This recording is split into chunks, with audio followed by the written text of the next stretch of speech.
Hey guys, just a quick video on connecting to Hotspot from an iPhone for your Android 13 T Series. So first what you're going to do is you're going to go to your iPhone, go to settings, go to Personal Hotspot and turn on. You're then going to go to your head unit, go system, internet, Wi-Fi connection, turn on, and it's going to search for your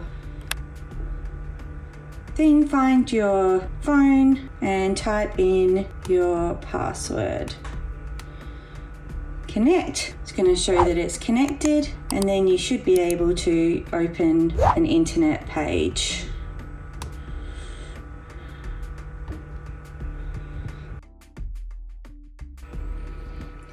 Like so. Thanks guys.